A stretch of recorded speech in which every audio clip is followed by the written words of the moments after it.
નમસ્કાર, હું સુરભી વાલવા. આપ જોઈ રહ્યા છો આરપી ગુજરાત ન્યૂઝ રાજકોટ. સાવરકુંડલાના સિમરણ ગામના શિક્ષક ઇન્દ્રકુમાર કાનપરિયાએ બીએલઓની કામગીરીથી ત્રસ્ત થઈને લેખિત ચીમકી આપી.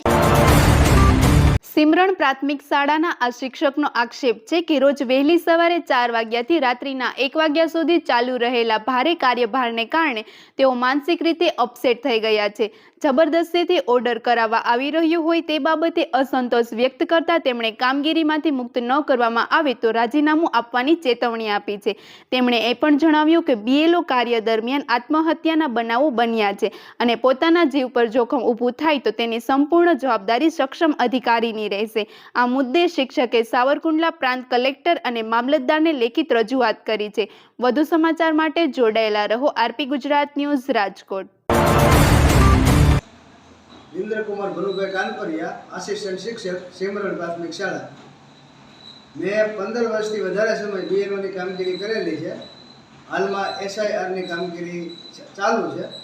સવારના 4 વાગ્યાથી રાતના 2-3 વાગ્યા સુધી આ કામગીરી દરેક શિક્ષકો અત્યારે કરી રહ્યા છે. અતિ ભારણ અને મતદારોની અસહકારને લીધે હવે આ કામનું ભારણ લાગવા લાગ્યું છે. મારે બદલે આંગણવાડીવાળા વર્કરના ઓર્ડર આ કામગીરીમાં થયેલા, પણ 2 મહિનામાં એના ઓર્ડર રદ કરી ફરીવાર મારો ઓર્ડર કરેલ, જે નિયમ વિરુદ્ધ હોય.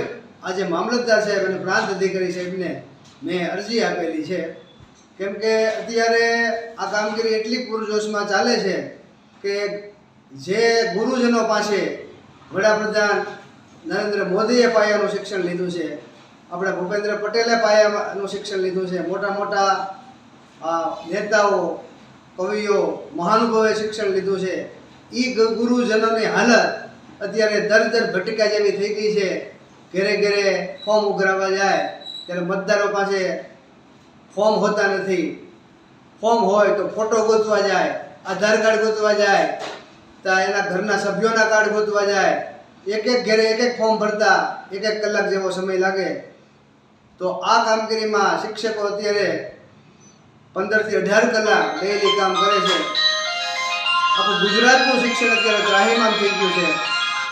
વર્ગખંડો, બાળકો વિહોણા થઈ ગયા છે, શિક્ષકો વિહોણા થઈ ગયા છે અને આ પરિસ્થિતિ ખૂબ જ વિકટ છે. ખરેખર જે પાયાનું ઘડતર કરવાનું થાય એ સમયમાં જો અત્યારે 2 મહિના સુધી આ બાળકો શિક્ષણ નહીં મેળવે, કોઈ પણ પાક આપણે વાવવી અને અઠવાડિયું પાણી ન મળે, 15 દી પાણી ન મળે, જેમ પાક સુકાઈ જાય એમ આ જે બાળકોનું છે એ આ રીતનું જે શિક્ષણ છે એ ખૂબ નબળું પડી જશે. આ કામગીરી 12 કેડરને સોંપવાની હોય છે, પણ એમાંથી 90% કામગીરી આ શિક્ષકોને સોંપવામાં આવે છે, કેમ કે શિક્ષક બિચારો છે, બાપડો છે, એ ના પાડી શકતો નથી. એની ઉપર પ્રેશર આવે તો એ સહન કરી લે છે. અત્યારનું જે આ પ્રેશર છે એ એની સહન શક્તિનું બહારનું છે.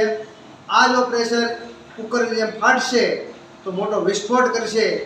દરેક શિક્ષકને આજે તમે પૂછો તો એનું ખાવાનું હરામ થઈ ગયું છે, એની ઊંઘ હરામ થઈ ગઈ છે.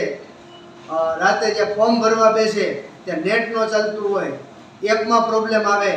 આવી રીતે ગુજરાત રાજ્યમાં આ બાળકો કેવી રીતે ભણશે? મેં આજે મારું રાજીનામું પ્રાંત અધિકારી સાહેબને આપ્યું છે કે મને જો આ કામગીરીમાંથી આપ મુક્ત ન કરી શકતા હો તો હું હવે નોકરી કરવા માગતો નથી અને મારી સર્વિસમાંથી હું રાજીનામું આપવા માગું છું. પણ પ્રાંત અધિકારીએ અને મામલતદાર સાહેબે કીધું છે કે તમારી વ્યવસ્થા થઈ જશે, કેમ કે મારી ઉંમર 56 વર્ષની છે.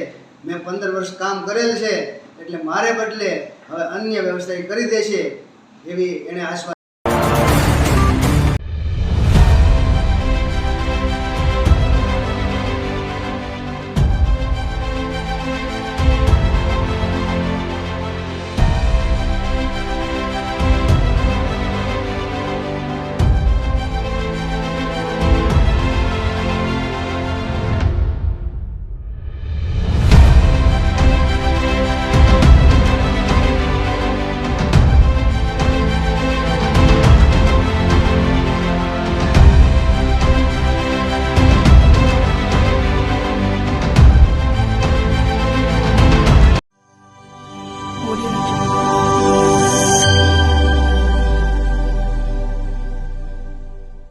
Audio